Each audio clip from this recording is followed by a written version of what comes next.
In the quiet town of Hisakawa, scars linger long after wounds have healed. The town had been rebuilt 3 times, once after a devastating earthquake, once after a terrible flood, and once 20 years ago after a fire so fierce that people still speak of it in hushed tones.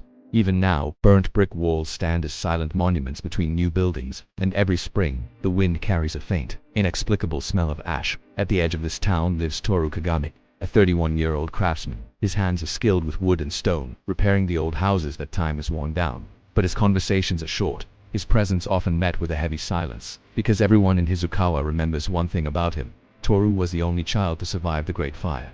The fire that took 12 lives, including his own parents. For 2 decades he has been the town's living ghost. Some pitied him, a boy who lost everything. Others quietly blamed him, whispering the old rumor that the fire began in the Kagami house, and that only he somehow escaped the flames. Toru has never corrected them. He simply lives his life in the shadows, working quietly, avoiding the stares that follow him like a phantom.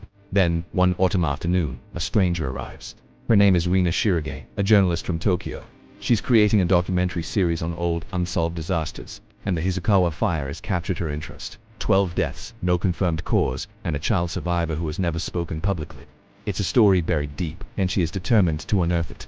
Rina finds Toru on a ladder, mending the roof of an abandoned house near the old fire district. "You're Toru Kagami?" she asks. He gives a slow nod. "I'm Rina Shirage," she continues. "I'm researching the fire from 20 years ago." Toru climbs down, his movements deliberate. "Then you already know everything," he says, his voice flat. Rina's reply is calm and steady. "Actually, I know almost nothing." He wipes the dust from his hands. "Then maybe it should stay that way." Most people would have left, discouraged by his coldness, but Rina is different. She stays. For weeks, she immerses herself in Hizukawa, interviewing old residents, studying faded photographs, and occasionally crossing paths with the reclusive craftsman. At first, their conversations are clipped and awkward, filled with unspoken tension. But Rina possesses a quiet patience, a gentle persistence that slowly erodes the walls Toru has built around himself. She doesn't treat him like a suspect or a tragedy. She treats him like a person who survived something unimaginable. One evening, sitting outside a small cafe as the sun paints the sky in hues of orange and purple, Rina asks him an unexpected question. "Do you remember the fire clearly?" Toru's gaze is fixed on the horizon. "Pieces," he finally admits. "What kind of pieces?" She prods gently. "The smell," he says, a long pause hanging in the air, "and screaming." Rina doesn't push, but she notices something crucial. When Toru talks about the fire, he never mentions escaping it. Their connection deepens in the quiet moments, shared meals, silent walks through the town's rebuilt streets, long conversations about a world beyond Hizukawa.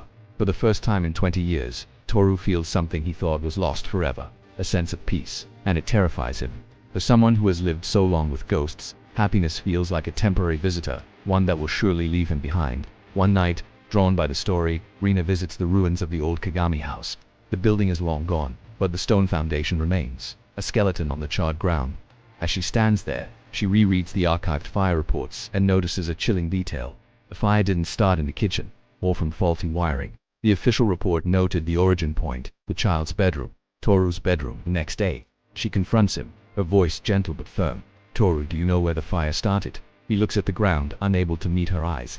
"Yes." "Why didn't you say anything?" she asks, her heart aching.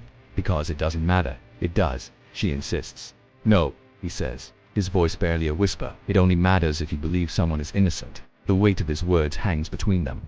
Rina's voice softens. "What happened that night?" The silence stretches on, thick with 2 decades of unspoken pain. Then, finally, the dam breaks. "I was 8 years old," he begins, his voice trembling. "My parents fought a lot. It wasn't violent, just a constant, suffocating tension that filled their home. That night, another argument erupted. Frightened and overwhelmed, Toru locked himself in his room. I lit a candle," he says. "The power had gone out during the storm." He pauses, reliving the moment. "I fell asleep. The candle fell, the curtains ignited. The fire spread with a speed an 80-year-old mind couldn't possibly comprehend. I woke up when the smoke filled the room." Rina's whisper is full of sorrow. "You were a child, but I started the fire," he says, his eyes hollow with a guilt that has never faded. "And 12 people died." A wave of understanding washes over Rin. "You tried to wake your parents, didn't you?" He nods, a single, heartbreaking gesture. "Then you didn't cause their deaths," she says, trying to absolve him. But Toru shakes his head. "People died because of my mistake." The quiet, relentless guilt in his voice has been his only companion for 20 years. Knowing the truth doesn't push Rina away. It brings her closer. She finally understands the real tragedy. The town had never truly blamed Toru. He had blamed himself first, and he had never stopped Their love blossoms in the shadow of this revelation, but it creates a new, sharper pain. Rina came to Hizukawa for a story, and now the heart of that story is the man she loves. One night, Toru asks her the question that has been haunting them both. When your documentary airs, will you tell them the truth? Rena can't answer. Her silence is his answer. The argument that follows is not loud, but it is devastating. You came here looking for a tragedy, Toru says, his voice devoid of anger, only filled with a deep, cutting sadness. You found one. That's not fair, she replies, her own voice breaking. You think telling the truth will help anyone? He asks. Maybe it will help you, she offers. He shakes his head. I learned to live with the lie. The following week, Rina leaves Hizukawa. She leaves not because her love for him has faded, but because she has realized a terrible truth. Broadcasting his secret might free Toru from the town's rumors, but it will never free him from himself. His prison is not the town, it's his own heart. Months later, the documentary airs. The episode on the Hizukawa fire ends in a way no one expected. The narrator's voice is somber, reflective. The true cause of the fire was never confirmed. Some tragedies remain unsolved not because answers don't exist, but because understanding them requires a forgiveness that people are not yet ready to give. Rena chose to protect him. Years pass. Rena returns to Hizukawa one more time. She finds Toru where she first saw him, repairing an old house, his hands still moving with quiet skill. He is still the same man, carrying the same invisible weight. But when he turns and sees her, a flicker of something new passes through his eyes. It isn't joy, and it isn't anger. It is recognition, and in that shared glance there is an unspoken understanding. Some love stories don't end with closure. They don't have a happy ending. They simply continue, with two people accepting that the past can never be undone, but the future doesn't have to burn the same way. Thanks for watching.